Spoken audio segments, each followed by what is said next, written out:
Welcome back. Today's story filled with drama and unexpected turns. Hit like, subscribe, and let's jump in. From a distance, the early 40s man appeared unremarkable, easily blending into the crowd with his average height, weight, and short, dull brown hair. By early evening, he often sported a shadow of stubble.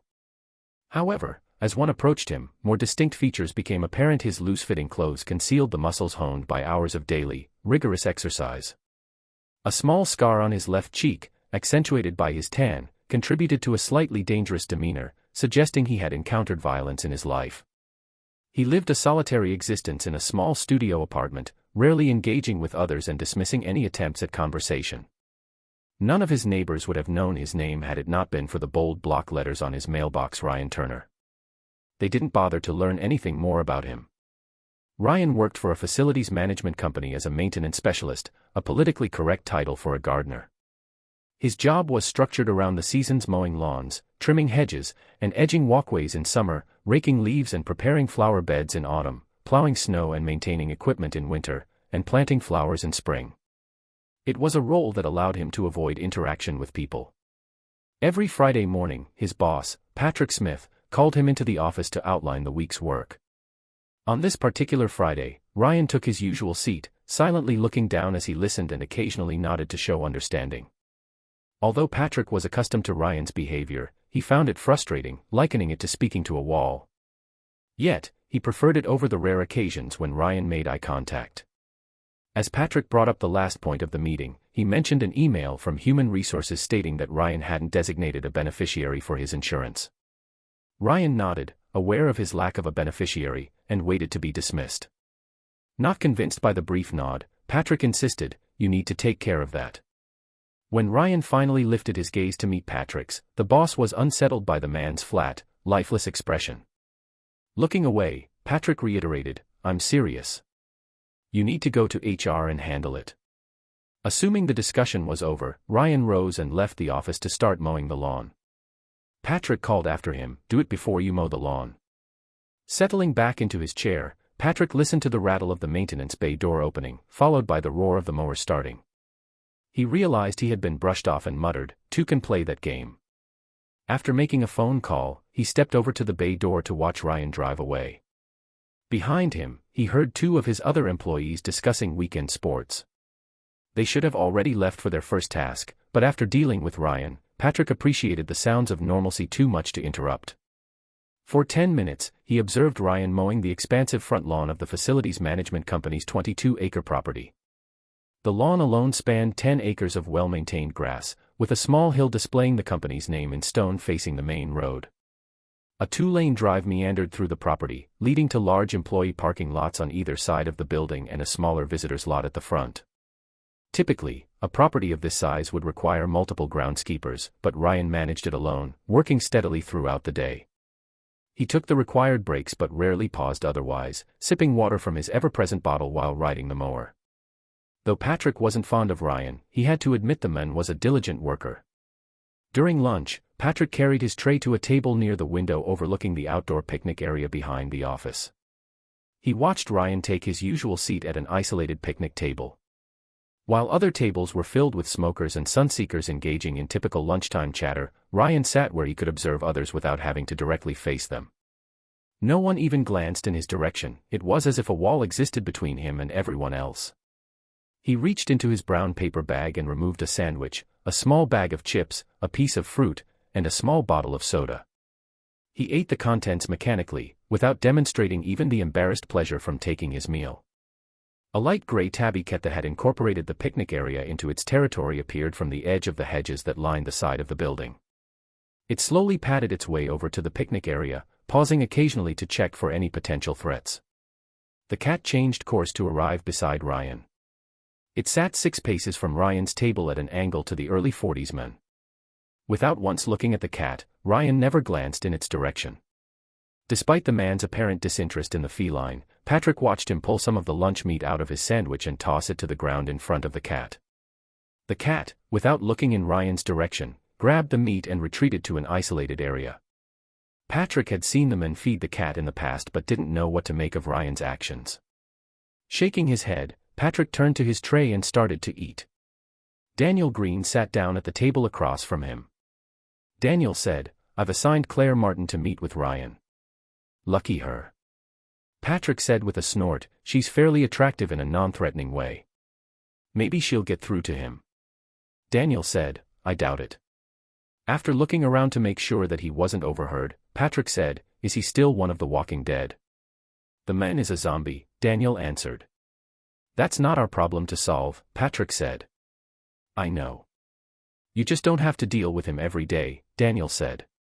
He looked out the window and watched Ryan eat his sandwich in a mechanical fashion. "Is he a problem?" Daniel asked. "He doesn't do anything wrong. He's just creepy," Patrick answered. "Creepy in what way?" "I just keep waiting for the day when he comes in with a gun and kills everyone," Patrick answered. This had not been one of his concerns when he had been promoted to his supervisory position. He had looked forward to the increase in pay without giving thought to the problems of dealing with people. Concerned, Daniel asked, "Has he given any signs that he is thinking about doing that?" "Not really. I just keep thinking that it is the quiet ones who perform the most violent actions," Patrick answered. It was a common theme in news reports of violence. Patrick worked through the afternoon, overseeing the work done by the men who worked for him. It was nearly quitting time when there was a knock on the door frame of his office. The knock was accompanied by, "I'm Claire Martin from HR. I'm here about Ryan Turner." "Thanks for coming, Miss Martin," Patrick said while rising from his chair. He prided himself on being a gentleman despite his blue-collar background. Although there were times when he thought that it was because of his blue-collar background that he was a gentleman. He took a moment to examine the young woman. She was in her early 30s and, despite being a tad overweight, was an attractive woman. She was dressed in a conservative brown suit, the skirt falling just below her knees, and the jacket covering a simple white shirt. "Just call me Claire," she replied, thinking it would let him know that she was not one to look down on men who worked with their hands for a living. Most of the people she dealt with in her job were secretaries and salaried people with college educations, but she came from a blue-collar background. "I know this is a Mountain and Muhammad kind of thing, but Ryan wasn't ever going to go to your office," Patrick said apologetically. "I went through his file," Claire said. Her friendly face took on a dark hue while recalling the details about Ryan's life. She hadn't liked what she had read within his file. She had been particularly disgusted by what she had found after searching the internet using his name as a query. "I may not like him, but he's a good employee," Patrick said, knowing what had caused the change in her appearance. "He's never late to work, and he does his job. He's never taken a sick day." "Yeah, but you and I might not like what he did, but he served his time," Patrick said, waving a hand to cut her off. "I know," Claire said. She wasn't going to make a big deal out of Ryan's past, but knowing what he had done made it difficult for her to face the men. Stepping out from behind his desk, Patrick said, "Use my desk." "Thank you," Claire said, dropping her stack of papers on the desk. She had Ryan's personnel folder and a stack of benefits forms to fill out. In reviewing his file, she had realized that there were several problems with his paperwork. "I'll wait outside in the hallway while you're in here with him. If you need anything, just give me a call." He recognized that the young woman was well out of her comfort zone at the prospect of dealing with Ryan. Appreciating that Patrick would remain nearby, Claire said, "That will make me feel much better about this." "Let me warn you, don't look him in the eyes," Patrick said, wondering if a direct look would be interpreted as a threat by the men. Claire asked, "Does it make him go postal?" "No, you just won't like what you see," Patrick said cryptically. He couldn't contain the shiver that went through his body just thinking about it. Near the end of the workday, Ryan returned the mower to the maintenance bay. He had just finished washing it and was getting ready to clock out. Patrick stepped into the work area and said, "Claire Martin from HR is waiting for you in my office. You need to talk to her before you leave." Looking over at the door of Patrick's office, Ryan shrugged his shoulders. Pointing towards the office door, Patrick said, "Now." The early 40s man went into the office and sat down without greeting the woman seated at the desk. She looked up at him to find that he was staring at the floor without looking at her. Nervous, she asked, "Are you Ryan Turner?" She glanced up from the papers spread out in front of her in time to see that Ryan nodded his head in response to her question. She had expected to see prison tattoos on his arms, but his arms were bare. The scar on his face and the obvious muscles of his arms did give him a dangerous look that increased the fear she felt. Accepting his nonverbal response as an affirmation of his identity, she said, "I need the name of a beneficiary for your life insurance policy." Ryan shifted his gaze from the floor to her without saying a word. He stared at her for a full minute. It wasn't a challenging or belligerent expression on his face. In fact, there was absolutely no emotion in his face. After the first few seconds, Claire was extremely uncomfortable. By the end of the minute, she was ready to run out of the room. Trying to invoke some kind of verbal response, she said, "I just need the name of a family member." "No family," he said in a soft voice that was surprisingly deep. Despite the rich resonance, it was void of all emotion. "How about a friend?" There was a long moment of silence before he answered, "No friends." "How about a good acquaintance?" "No acquaintances." "Is there a charity you support?" Claire asked in desperation. Life insurance was one of the company benefits, and it required a beneficiary. "No charities," Ryan answered. Claire glanced at him and then stared fixedly at the sheet of paper in front of her. She decided to take a different tack and asked, "The money can be used to cover your burial expenses. Who will take care of your funeral?" "No one." "You've got to be buried," Claire said. "Potter's Field." "I need a beneficiary." "You," Ryan said before leaving the room. "I can't do that," she called after him. She looked down at the form, wondering what she was supposed to do with it. In the distance, the sound of the time clock stamping the current time on a time card let her know that he was leaving. Patrick stepped into the office and asked, "How did it go?" "He has no one to name as a beneficiary," Claire said, shaken by the conversation with Ryan. She wondered if it was really true that he had no family, no friends, or even close acquaintances. She felt it was impossible for any human being to be that isolated from all others. The idea that it was possible disturbed her more than she would ever admit. "That doesn't surprise me. I have nearly a dozen people working in maintenance, and they all eat lunch together except for him. I've never seen him talk to one of his coworkers," Patrick said. He snorted and added, "He's not exactly a friendly person. In fact, he's creepy." Frowning, Claire said, "I watched over my grandmother when she was on her deathbed. I was there when she passed away. Her eyes had been open at the time. I watched my father reach over and close them. I kept thinking about how 1 second there had been life in them, and the next, they were just dull. You knew that she was dead just by looking at her eyes. My grandmother's eyes had more life in them after she had died than was present in his eyes." "He's always like that," Patrick said, thinking that her description of his eyes was very accurate. He leaned against the door frame and said, "I've never seen him smile, get angry, or look bored. His face always has that same flat, emotionless expression. It is that flat stare of his that sends shivers down my spine." She shifted in her seat and stared at the sheet of paper in front of her. She asked, "What do you think he's thinking about when he stares at you like that?" "Honestly, I don't know," Patrick answered. After gathering the papers, Claire rose from the desk. She said, "I'll have to figure out what we can do about this.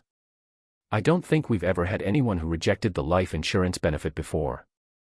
"I guess there's always a first time," Patrick said, trying to lighten the mood. "True," Claire said. "Thanks for the use of your office." "My pleasure." He stepped out of her way and watched her leave for her office. She was an attractive woman despite being a little heavier than the ideal put forth by fashion magazines. He wondered how Ryan had reacted to her. The man would have to be totally dead inside not to feel a small spark of attraction to her. Dismissing all thoughts of Ryan, Patrick went through the process of closing the maintenance area. He looked forward to getting home and having a beer while waiting for his wife to fix dinner. Tuesdays were his worst day of the week, and he was happy that the day was over. Claire returned to her office and found her boss, Daniel Green, waiting for her. Daniel said, "I take it by the expression on your face that you just met Ryan Turner." "Yes, I did," Claire answered, knowing that he was well aware of where she had been. He had told her to go there. "Any luck getting a beneficiary out of him?" Daniel asked. "No," Claire said defensively. She was concerned that he would view her failure as an inability to perform her job.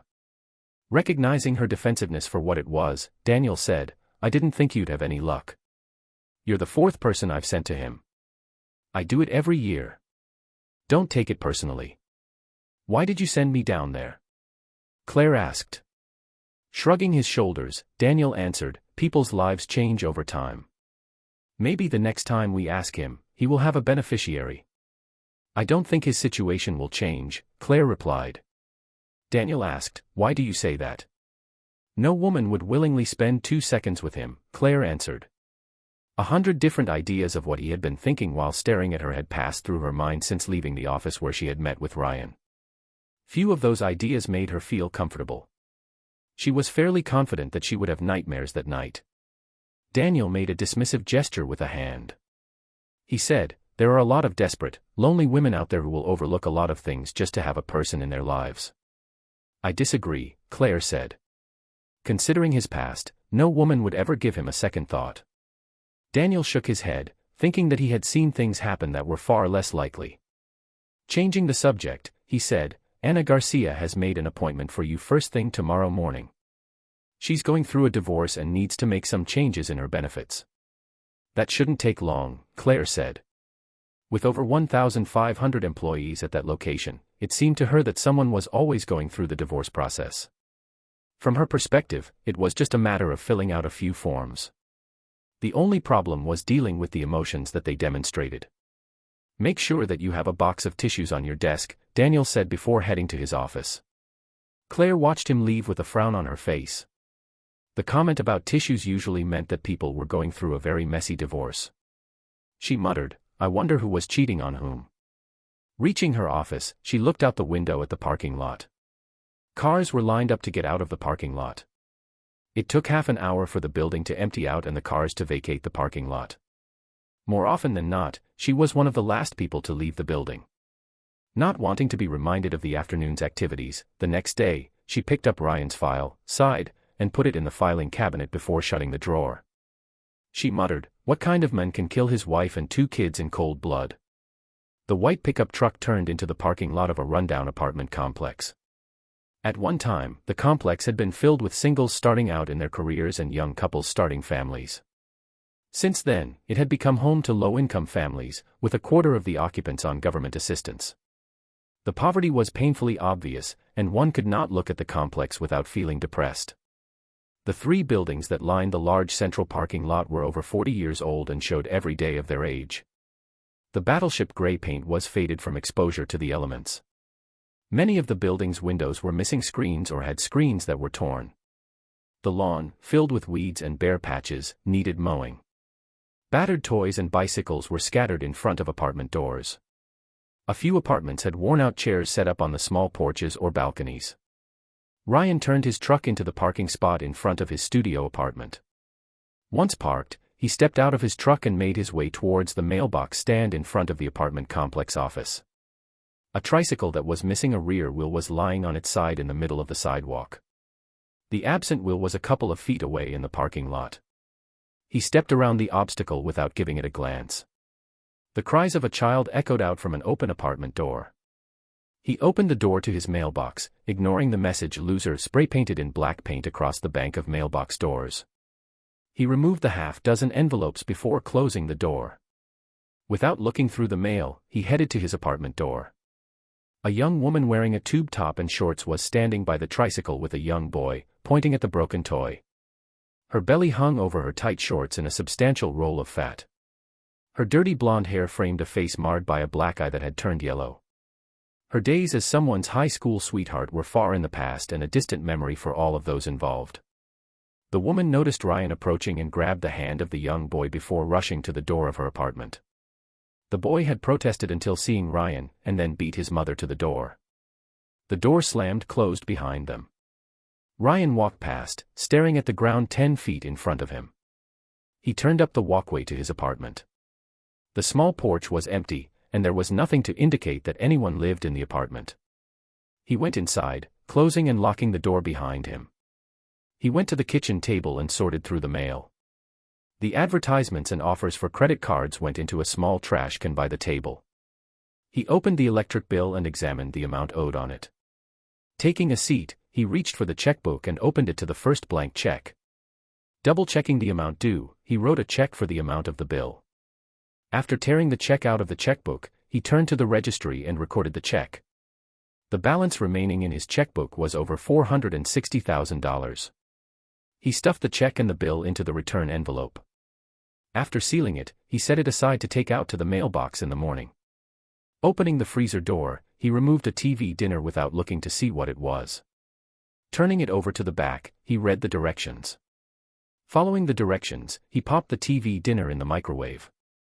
He went into the living room of his apartment and sat on the edge of the bed without moving. He stared at the far wall until the timer on the microwave went off. Using a pot holder, he carried the hot container of food to the table. He returned to the kitchen and poured a glass of milk.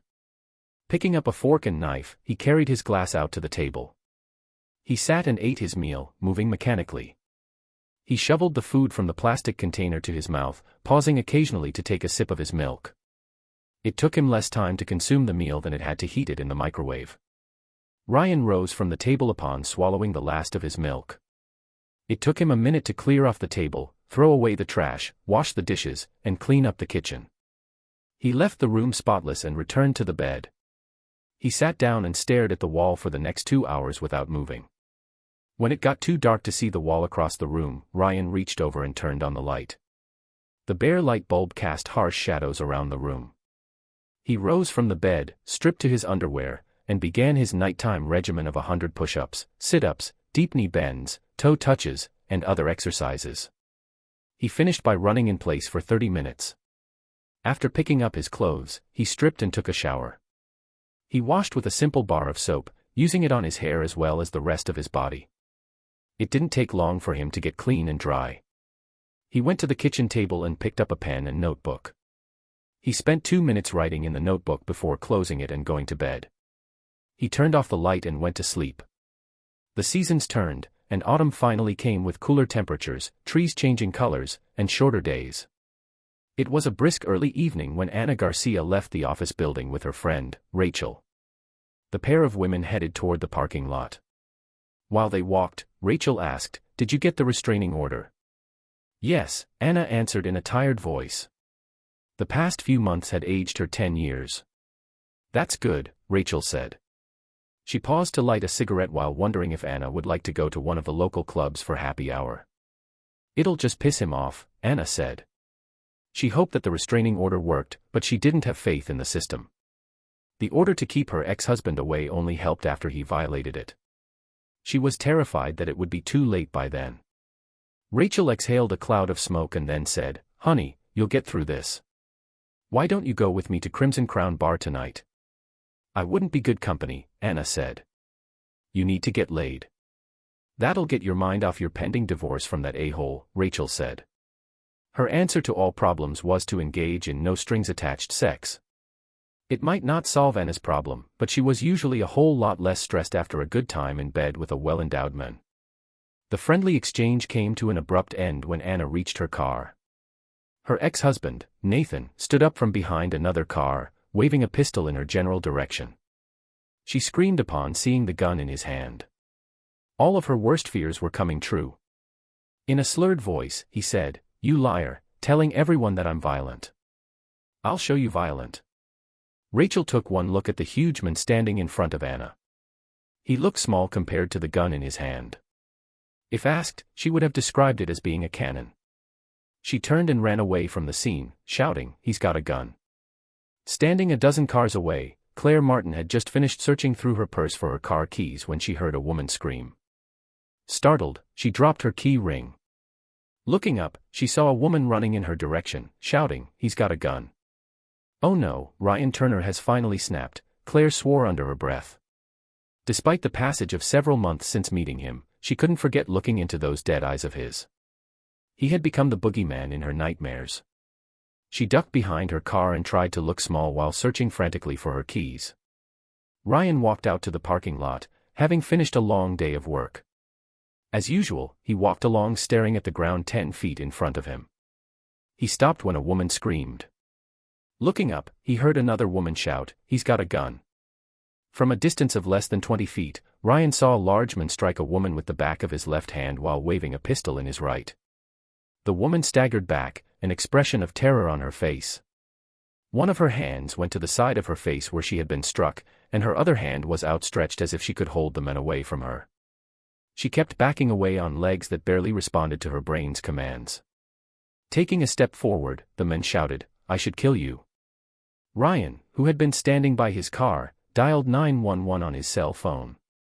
He knew that the police would arrive too late to prevent a disaster, but there was no way he was going to take on a man carrying a gun. Watching the disaster unfold before him, he muttered, "What in the name of hell is Ryan doing over there?" "What is your emergency?" the 911 operator asked. Nathan reached back to strike Anna a second time. He was posed to backhand her with his pistol, but he paused upon finding that he was facing Ryan, who had appeared suddenly between him and his ex-wife. Nathan growled, "Get out of the way. This isn't any of your business." Ryan didn't say a word. He just stared the men in the eyes without blinking. "Someone is about to die. We need the police here right now," Ryan said into the phone. He couldn't believe that Ryan had intentionally stepped up to a man waving a gun. The huge man looked into Ryan's eyes, and a chill went down his spine. The dull, flat expression in those eyes did not demonstrate fear, confidence, or concern. The only thing he saw in those eyes was death. For a short time, he was paralyzed on the spot until he remembered that he was the one with the gun. He started to point the pistol at the much smaller men, but before he could react, Ryan exploded into action. Seconds later, Nathan was curled in the fetal position on the ground, groaning in pain, with Ryan passively standing over him. Ryan turned to Anna and, in an emotionless voice, said, "Leave." The single word from Ryan snapped Anna out of her terrified paralysis. Grabbing her purse from where she had dropped it, she ran to her car. There was a beep when the car doors unlocked, and she threw open the door and climbed into the driver's seat. She fumbled with her keys for a moment, barely able to think. Tears streamed down her cheeks as she managed to get the car started. Without looking back, she drove away. As a result of the cars between him and Ryan, Ryan could not see what had happened to Nathan. All he could see was Ryan standing between two parked cars, staring down at the ground. Shocked by the violence he had witnessed, he said to the 911 operator, "I think Ryan killed him." "Would you repeat that?" the 911 operator said. "I think Ryan killed him," Ryan repeated. He was still stunned by the speed and aggression of Ryan's attack. The men had moved so fast that Ryan hadn't been able to see his movements clearly. "The police are almost there," the operator said. The sound of sirens filled the air, drowning out the low, agonized moan uttered by Nathan. His jaw throbbed, and there was a ringing in his ears. After a while, his awareness of pain shifted to his right hand, which was a bloody mess. He had no idea what had happened to him. Claire had finally found her keys and unlocked the door of her car. Not having heard any shots, she cautiously peered over the hood to see if the coast was clear. She spotted Ryan standing between two parked cars. He was just standing there, looking down at the ground. Trying not to become a target, she opened the door to her car and climbed inside. Trying to keep low, she drove away, feeling a twinge of guilt about fleeing the scene. As she left, she made a call to the police, claiming that Ryan had a gun in the parking lot and adding that he was a convicted murderer out on parole. Frank Turner, the security guard stationed at the employee entrance to the building that evening, was unarmed and had spent most of his time telling people to have a good night as they left. His attention had been diverted when Rachel ran into the building, shouting something about someone having a gun. He looked over at the surveillance cameras but couldn't see anything happening. Sally was hysterical and kept waving her cigarette while explaining that Anna's ex-husband was in the parking lot, brandishing a gun. Frank kept glancing between her and the monitor, failing to see anything that supported her story. He picked up his radio and called into the security center, reporting that there was a gun in the parking lot. By this time, a police car was turning into the parking lot. It took the first two officers on the scene some time to locate Ryan. When they found him, he was standing over Nathan, who was lying on the ground. The officers immediately took charge of the situation. Based on the 911 calls that had been received, the initial information clearly identified Ryan as the suspect. Assuming that the man still standing was the perpetrator, they searched Ryan for weapons, cuffed his hands behind his back, and placed him under arrest. More police cars arrived on the scene, followed by an ambulance for Nathan. Having been read his rights, Ryan sat in the rear seat of the police car, his hands cuffed behind his back. He stared out the window, watching the activity without any visible emotion. 10 minutes later, two officers got into the car and headed for the station. The officer in the passenger seat turned in his seat and asked, "Did they read you your rights?" Ryan nodded. The officer said, "Speak to me when I ask you a question." "Did they read you your rights?" "Yes," Ryan answered. It was the first word he had uttered since telling Anna to leave. "Tell me what happened," the officer said. "No," Ryan replied, staring out the window. He listened as the police officer continued asking questions but did not respond further. The trip to the police station didn't take long. Ryan was led to a holding cell, where one of the officers changed the handcuffs so that his hands were cuffed in front of his body. He stood there passively through the process and then sat down on the hard bench to wait. Back at the scene of the incident, the police were busy sorting through a dozen different versions of what had taken place. By now, some people swore they had heard gunshots. It took time for them to discover that one of the key witnesses, Anna, was not present. An officer was dispatched to locate her. Based on the conflicting stories, it was difficult to determine who had original possession of the gun. It wasn't until Frank mentioned that the events had been captured on videotape that a clearer understanding of what had happened began to emerge. At the station, Ryan was led into an interrogation room. Detective Sanders said, "You have the right to have an attorney present. Do you want one?" Staring at the tabletop, Ryan shook his head and answered, "No." "Tell me what happened," Detective Sanders said, now that he was on record for offering legal counsel. "No," Ryan said. Detective Sanders said, "Look, it will go easier on you if you just tell me what happened. Why were you there with a gun?" Ryan stared at the tabletop without answering. Seeing that Ryan wasn't going to say a word, Detective Sanders said, "I know you were convicted of killing your wife and 2 kids. If you don't cooperate, you're going back to prison for a very long time."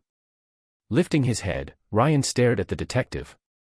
Seeing the dead eyes and blank expression, Detective Sanders felt a chill down his spine, convinced that he was staring into the eyes of a cold-blooded killer. He asked, "Don't you feel any remorse for what you've done?" Ryan shrugged his shoulders and lowered his head to stare at the tabletop again. Detective Sanders asked, "How did you ever get paroled?" "Overcrowding," Ryan answered. Detective Sanders glanced over at the mirrored window, wishing that the video camera wasn't rolling. This was one of the few times in his career that he had truly felt like beating a confession out of a suspect. He sat back in his chair, trying to decide how to get answers out of Ryan without resorting to violence. Just then, an officer stuck his head in the room and said, "Detective Sanders, I need to talk to you for a minute." Appreciating the chance to take a break, Detective Sanders left the room. Once the door to the interrogation room had closed, the other officer said, "Let him go. He didn't do anything wrong." "What do you mean?" Detective Sanders asked. He was convinced that he had a guilty man in that room. An innocent man would have protested his innocence by this point. The officer said, "According to Detective Collins, Ryan protected a woman from her ex-husband. The ex was the one with the gun. The guy in there may have saved her life." "You're kidding," Detective Sanders said, looking back at the door to the interrogation room. The man inside wasn't acting like an innocent person. "The cameras in the parking lot showed the whole thing," the officer said. Thinking there must have been a mistake, Detective Sanders said, "I've got to talk to Detective Collins." 10 minutes later, Detective Sanders entered the interrogation room again. He looked across the table at Ryan for a full minute. Having heard Detective Collins's description of the events, he wanted to get some kind of emotional reaction out of Ryan. Finally, he said, "We have video of you and Nathan Garcia. We know what happened out there.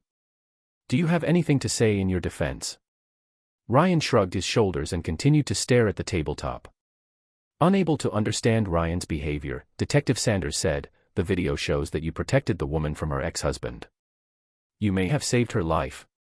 Without changing his expression, Ryan shrugged his shoulders again. Disgusted, Detective Sanders went over to Ryan and removed the handcuffs. He gestured to the door and said, "You're free to go." Ryan rose from his chair and left the room. Detective Sanders watched him walk away, then went to get the tape of the interview. Something didn't feel right to him, and he wasn't going to let it rest. It was 20 minutes later when Detective Sanders went into the front room of the station. He found Ryan seated in a chair, staring at the floor. Curious, he asked, "What in the hell are you still doing here?" "Waiting for a taxi," Ryan answered without looking at the detective. Detective Sanders turned to the duty officer and said, "Get a patrol car to take this man home." An hour later, Detective Sanders and Detective Collins were in a conference room watching a tape of the events in the parking lot. When it reached the point where the police were taking Ryan into custody, Detective Sanders said, "You can stop it here. It's a pretty open-and-shut case against Nathan Garcia." "Sure looks that way," Detective Collins agreed, stating what the tape had clearly demonstrated. Raising an eyebrow, Detective Sanders asked, "Do you think so?" "Sure, why?" Detective Collins asked. "Watch this," Detective Sanders said while putting the tape of the interview with Ryan into the video player. The pair of detectives watched the interrogation without saying a word. When it ended, Detective Sanders asked, "What do you think?" "Weird," Detective Collins said, sitting back in his chair to think about it. After a minute, he shook his head and said, "There's more going on here than meets the eye." "Do you think he's Anna's lover?" Detective Sanders asked, knowing that romantic ties often led to situations like this. "I don't know," Detective Collins replied. "I think we need to ask some more questions." Detective Sanders said, "I can tell you one thing, he's not going to answer any questions we have." "You're right," Detective Collins said. Considering the cost of a more thorough investigation, he added, "We'd better talk to the chief tomorrow before we put any more resources on this case." Meanwhile, as the detectives were meeting, Anna Garcia was hiding in her darkened apartment, a heavy chair shoved against the front door. She cowered in a corner when there was a knock on the door, ignoring the voice identifying the visitor as police. She was too scared to accept that a real policeman was at her door, fearing it might be Nathan or one of his friends trying to trick her. Visions of her ex-husband bursting through the door kept flashing through her mind. She didn't realize that Nathan was still in the hospital, rendered incapable of doing any harm. At the same time, Ryan arrived home after getting a ride back to his truck and stopping by a fast food place to grab a late meal. He ate the meal in his truck in a dark corner of the parking lot. It had been over a decade since he had eaten a fast food hamburger. Upon arriving home, he picked up his mail and took a few minutes to pay a credit card bill. Once that was done, he stripped down to his underwear and began his evening exercise routine. He went through the entire regimen despite the late hour, took a shower, spent 10 minutes writing in his notebook, and then went to bed. He was asleep within 5 minutes of lying down. Many hours later, Anna finally cried herself to sleep in the corner of her room. It was a restless sleep, each little noise woke her, and nightmares interrupted her attempts at rest. Feeling refreshed from a good night's sleep, Ryan woke up when his alarm clock rang at 6 a.m. He got out of bed and began his normal morning routine. While the coffee was brewing, he performed his morning exercises, which included 50 sit-ups, push-ups, deep knee bends, toe touches, and other exercises. It was a typical prison cell exercise program that didn't require any equipment. Once he had finished his exercises, he drank a cup of coffee at the kitchen table, reading over what he had written in the notebook the previous night. He added a line of text to the entry. After finishing his coffee, he took a shower and put on a clean work uniform. He returned to the kitchen and fixed a bowl of cereal for breakfast. It didn't take long to eat. He prepared a quick lunch of a sandwich, a bag of chips, and an apple, filling 2 large water bottles with tap water. By 7:30 a.m., he had straightened up his bed, leaving the small apartment spotless, just as it was every morning. Grabbing his lunch and the 2 bottles of water, Ryan headed to work. He arrived at the parking lot 20 minutes after leaving his apartment. He walked into the maintenance area and clocked in early, but within the 5-minute grace window allowed on either side of 8 a.m. By the official start of the workday, he was already riding the lawn vacuum, clearing the leaves that had fallen or blown onto the front lawn since the previous day. The lawn vacuum resembled a lawn mower, except that it sucked up the leaves and deposited them in a bag on a trailer pulled behind the tractor. Claire Martin pulled into the parking lot, narrowly missing another car because she was distracted by seeing Ryan at work. She had listened to the news the previous night and heard a brief report about the incident. The early, inaccurate information suggested that a suspect had been taken into custody while a victim had been transported to a hospital. She had assumed that the suspect was Ryan. Like many, she believed that when the police called someone a suspect, it meant they were actually the perpetrator. She couldn't believe they had released him so quickly. She noticed Daniel Green walking a few paces ahead of her while entering the building and picked up her pace to catch up to him. Without looking too obvious, she greeted him, "Hello, Daniel." "Hello, Claire," he replied. Gesturing toward the front of the building, she asked, "What is Ryan Turner doing here?" "He's working," Daniel answered, well aware that was not the question she was truly asking. Claire snorted and said, "I can see that. What I mean is, why isn't he in jail?" "He's a hero. He saved Ana Garcia last night from her pistol-packing ex-husband," Daniel answered. Even he found it hard to believe what he had personally witnessed. Claire was shocked by the suggestion that Ryan was a hero. Feeling guilty about her call to 911, she said, "I thought Ryan was the one with the gun." "You and 100 other people," Daniel said. "I've already had 2 emails demanding that we fire him. Of course, they weren't polite about it. He was referred to as the psycho and the zombie killer. I imagine that my voicemail is filled with messages along those lines." As they walked toward their offices, Claire asked, "What are you going to do about Ryan?" "I'll compose an email pointing out that Ryan heroically faced an armed man to protect another of our employees. I'll stress that the attacker did not work here and that we are taking steps to ensure better security in the parking areas," Daniel said. "I'll issue the email through one of the higher-level directors." He hoped that would quell all talk about firing Ryan. "That might help," Claire said. Daniel nodded. "I hope that squelches any calls to get rid of him. Based on what I've seen, I can only assume that comments directed at him won't be very nice. If it gets too bad, he could sue us for creating a hostile work environment. After all, he didn't do anything wrong. When I heard that woman shouting about someone having a gun, I was sure that Ryan had gone postal," Claire said.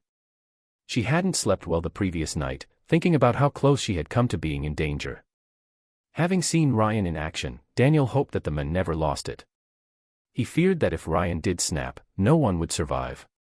He knew that sharing this thought aloud would only add fuel to an already volatile situation.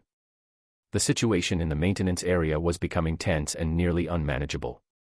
The maintenance crew, who had always found Ryan unsettling, were now on edge. Rumors about the previous night's events had circulated quickly, and the atmosphere was charged with anxiety. The workers had all experienced Ryan's blank stare and found his presence unnerving, but now, many of them were afraid of him. Patrick Smith was surrounded by a group of upset and angry maintenance workers in his office. Unfortunately, Patrick didn't know much more about the previous night than what everyone else did. One of the men said, "I heard that he went crazy last night. My wife doesn't want me working around him anymore. She says he's dangerous." Another worker chimed in, "He's a psycho. Have you ever looked into his eyes? He's not normal." "I heard he was out in the parking lot shooting at people," another voice added. Trying to get control over the situation, Patrick whistled sharply to get everyone to quiet down. "Listen, I don't know exactly what happened last night, but I do know one thing: if Ryan had done anything wrong, the police wouldn't have released him. They would have kept him locked up." "I don't believe that," someone said. "He's probably out on bail or something. You know how the system works." Patrick sighed. "Everyone, just get back to work. I'll find out what happened and let you know." There were grumbles and murmurs of discontent, but eventually, the men left the office and returned to their tasks. Patrick headed back to his desk, trying to figure out who to contact to learn more about what had really happened the night before. He stared at his telephone, considering his options, when his problem was suddenly solved. Daniel Green appeared at the doorway. "Patrick, we need to talk about Ryan," he said. Patrick looked up. "I've been getting a lot of questions from the guys. They're pretty rattled." Daniel nodded. "I figured as much. I just spoke with Claire, and I've already drafted an email about the incident. It's going to be sent out to all employees later today, but you should know what's in it first." Patrick waved Daniel into the room. "Close the door. I don't want anyone overhearing us." Daniel closed the door and sat down across from Patrick's desk. He slid a piece of paper across to Patrick. "This is the email. It explains that Ryan intervened to protect Ana Garcia from her ex-husband, who was the one with the gun. The email emphasizes that Ryan did not commit any wrongdoing and actually helped prevent a tragedy." Patrick picked up the paper and scanned the contents. "This should help settle some of the rumors. But I don't know if it'll be enough. The guys are still pretty spooked." "Trust me, I understand," Daniel said. "I'm hoping the email will calm things down." but if it doesn't, we may need to have a meeting to address everyone's concerns. I agree, Patrick said. He handed the email draft back to Daniel. I'll let the crew know that an official statement is coming, and I'll try to keep them from jumping to conclusions. Good, Daniel said, standing up. I'm also going to talk to HR and see if they have any advice on managing this situation. As Daniel left the office, Patrick called Ryan in to discuss the email. Ryan entered and took a seat without making eye contact, as usual, staring at the floor. Good morning, Ryan, Patrick began. Ryan shrugged his shoulders. Patrick slid the draft of the email across the desk to him. We're planning on releasing this email to explain what happened last night. It mentions you by name. I wanted to get your approval before we send it out. No, Ryan said flatly. Patrick was taken aback. Why not? It's a flattering account of what you did. Ryan shrugged again and stood up, turning to leave the office. Wait a minute, Ryan, Patrick called after him. We need to talk about this. But Ryan didn't stop. He walked out of the office without saying another word. Patrick sighed in frustration, muttering under his breath. What am I supposed to do now? Later that afternoon, Chief Morgan, Detective Sanders, and Detective Collins were in the conference room at the police station, watching the surveillance tapes of the parking lot and the interrogation. When the tape of the interview concluded, Chief Morgan shook his head. I didn't realize Ryan Turner was out on parole, Chief Morgan said. Detective Sanders looked surprised. You know him? Nodding, Chief Morgan said, I was the first officer at the scene of the murders he was convicted for. It was a pretty shocking case. Detective Collins said, tell us about it. He killed his wife and 2 children, Chief Morgan explained. He shot his wife in the face at close range, and then shot each of his children in the chest. The boy was 4 and the girl was 2. The crime scene was horrific. Detective Sanders asked, why did he do it? We believe his wife was having an affair, and he found out about it, Chief Morgan said. We found a gun in the house that belonged to him, and the time of death matched the window when he was unaccounted for. Detective Sanders looked troubled. What did Ryan say happened? He claimed he was innocent and that he had been working at their new property all day, Chief Morgan said. But there was no one who could confirm his alibi. Even his own family didn't support him, Chief Morgan added. They testified that his wife had been acting fearful, and they refused to post bail for him. Detective Sanders asked, do you think there's any chance he didn't do it? Chief Morgan shook his head. I'm positive we got the right man. Detective Collins glanced at Sanders. Well, he didn't do anything wrong in this case, at least. The footage from the parking lot makes that clear. Chief Morgan sighed. All right, we'll wrap this up, but keep an eye on him. If there's anything suspicious, I want to know about it. A few days later, Ryan returned home from work, parked his truck in front of his apartment, and went inside. He followed his usual routine: a simple dinner, some exercises, and an entry in his notebook. He was preparing to go to bed when there was a knock at his door. Ryan walked over, opened it, and saw an elderly woman standing there. She wore a long coat, her gray hair cut short. Her eyes were filled with emotion as she looked at him. Ryan, it's me, your mother, she said, her voice trembling. Without a word, Ryan shut the door in her face. Ryan turned away from the door and returned to his bed, sitting down and staring at the wall as if nothing had happened. Outside, his mother knocked again, more urgently this time. Ryan, please. It's me, your mother, she cried, her voice cracking. When there was no response, she sank down on the doorstep, sobbing. The wind blew sharply through the apartment complex, and she pulled her coat tighter around herself to fend off the chill. Ryan, I'm sorry, she whimpered. Please, just let me talk to you. But there was no answer. Ryan remained motionless on the bed, ignoring the sound of her voice. After what felt like an eternity, she finally gave up. Shivering, she staggered back to her car, started the engine, and sat there for a long time, staring at his apartment door through her tears. Then, with a heavy heart, she drove away into the night. Several hours later, Ryan ate a TV dinner in silence and washed the few dishes he had used. Breaking from his usual routine, he sat at the kitchen table and opened his notebook, writing furiously for a few minutes before closing it and returning to bed. The night passed without further incident, and Ryan went about his usual morning regimen the next day, unfazed by the previous evening's events. The harsh winter deepened over the next week, and temperatures plummeted, with heavy snowfall burying the entire apartment complex under a thick blanket of white. The walls of the old buildings barely kept out the biting cold, and tenants huddled around space heaters and bundled up in blankets to stay warm.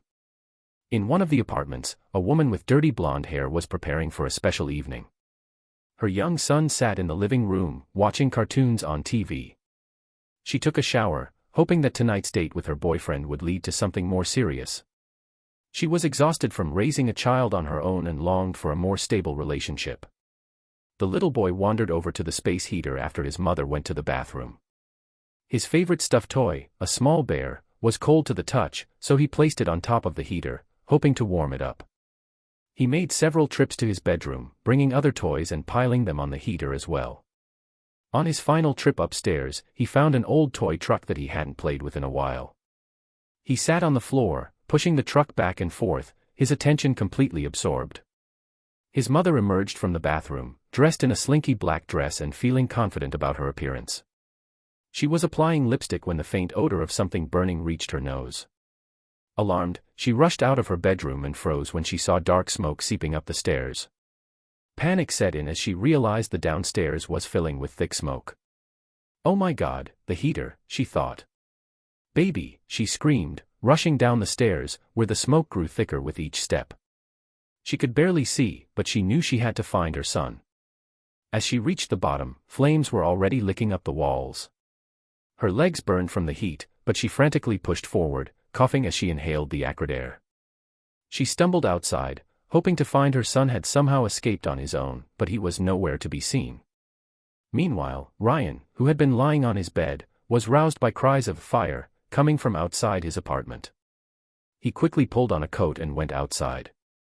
A crowd of people had already gathered in front of the burning apartment, and two men were struggling to hold the panicked woman back. "My son. My son is still inside," she cried out desperately, fighting against the men's grip. Ryan walked briskly toward the building. Without hesitation, he pushed past the crowd and disappeared into the smoke-filled entrance.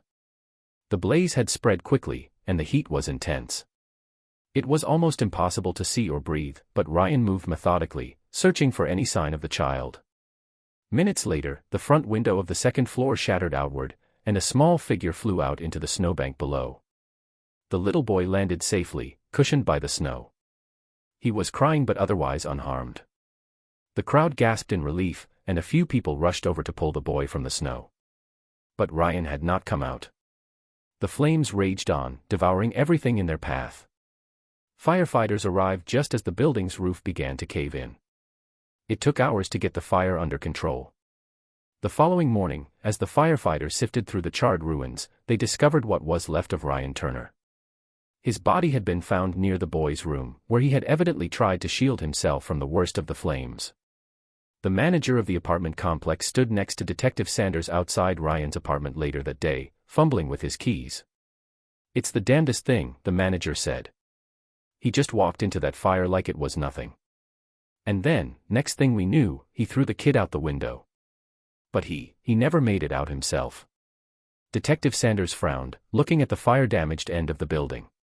The melted snow had turned the surrounding area into a hazardous ice rink. "What about his apartment?" he asked. "Not much to see. It's barely been touched," the manager said as he unlocked the door and swung it open. "He didn't have much. Lived like a ghost." Detective Sanders stepped inside the small, sparse studio. There was a twin bed pushed against the wall with a neatly folded blanket and a single pillow. A small table stood beside the bed, holding a lamp and an old alarm clock. Sanders walked over to the kitchen area, where he saw a few notebooks stacked neatly on the table, a checkbook, and a shoebox full of unopened bills. The refrigerator contained a carton of milk and a package of lunch meat, while the freezer held a few TV dinners. "This is pathetic," he muttered. "He didn't even have a radio or a television." The manager nodded.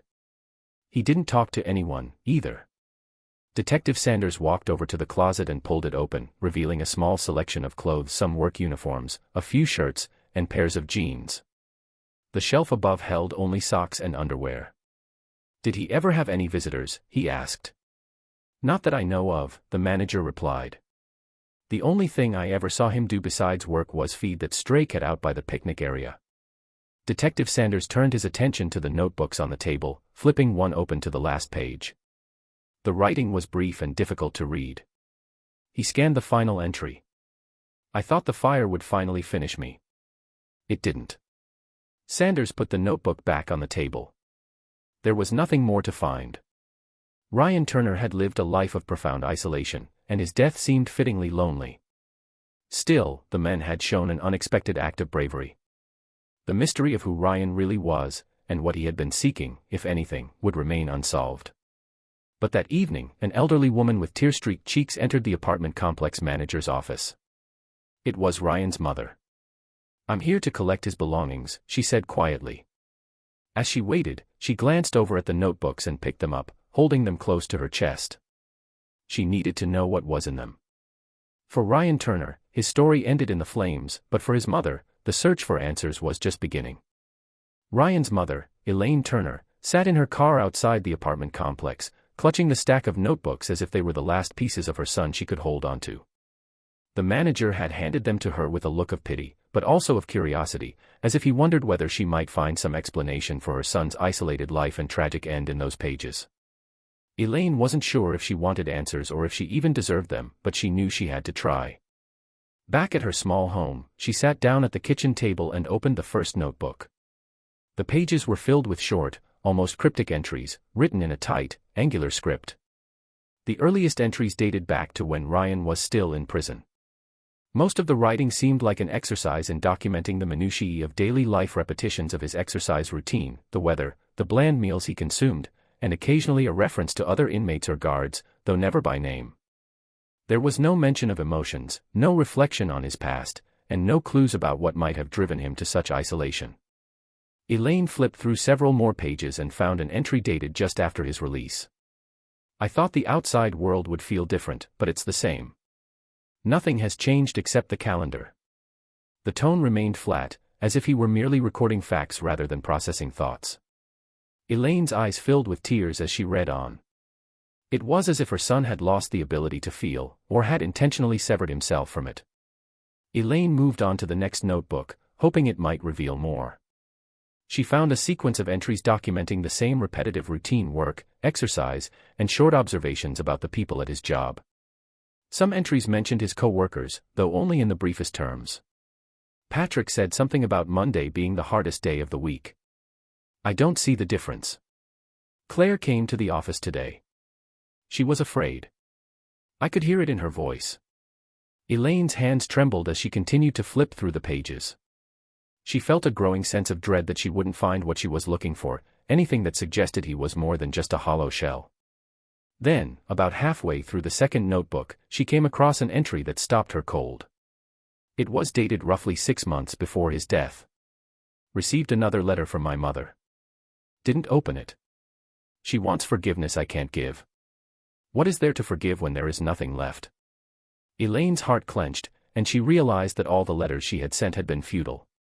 Her attempts to reach out to him, to reconnect, had been disregarded. She had hoped that the letters might have at least given him some comfort, some understanding that she cared, but they had apparently only reinforced the wall he had built around himself. She kept reading, desperate for any sign of warmth, any evidence that her son hadn't been completely lost to despair. The entries remained bleak and emotionless. Then, near the end of the second notebook, she found an entry from just a few weeks before the fire. "I feed the stray cat because it seems to notice I exist. It doesn't look at me the way people do." Tears streamed down Elaine's face as she read those words. The loneliness conveyed in that simple statement was almost unbearable. It was as if Ryan had felt more of a connection to a stray animal than to any human being. She wondered what had happened to her son while he was in prison that had made him so detached. She had suspected that his incarceration had changed him, but she hadn't realized how deep the damage went. As she moved to the final notebook, the last few entries seemed to show a change, a subtle shift, though not necessarily for the better. One entry caught her attention. "The boy reminded me of my children. The way he looked at the flames. I couldn't leave him." Elaine's breath hitched as she read the words. For the first time, Ryan had written something that suggested emotion, something deeper than his monotonous routine. She remembered when Ryan's children were still alive, how he had played with them in the backyard and doted on them. It was a time when he had seemed truly happy, before everything fell apart. The very last entry was dated the day before the fire. I dreamt of Sophia and the kids last night. They were standing outside the house in the country. Sophia waved, but I couldn't cross the threshold. I just stood there, watching them. Elaine closed the notebook slowly, feeling a hollow ache in her chest. She had lost her son long before his body had perished in the fire. She understood now that he had been living in a kind of self-imposed purgatory ever since the murders. Whether he had blamed himself for not being able to protect his family, or for other reasons, was something he had taken to the grave. She sat in silence for a long time, the notebook spread out before her, contemplating what to do next. She had hoped these writings might offer closure, but they only seemed to confirm that Ryan had died long before his physical body did, extinguished by the overwhelming weight of grief and guilt. Elaine decided to visit the graves of Ryan's wife, Sophia, and their 2 children the next day. She hadn't been there in years, unable to face the pain and loss. But now, she felt she owed it to Ryan, and to the family they had all lost, to finally say goodbye. Ryan Turner's life ended in a blaze of unexpected heroism. Was it redemption or just a final, desperate act? Share your thoughts in the comments. Thanks for watching, and don't forget to subscribe.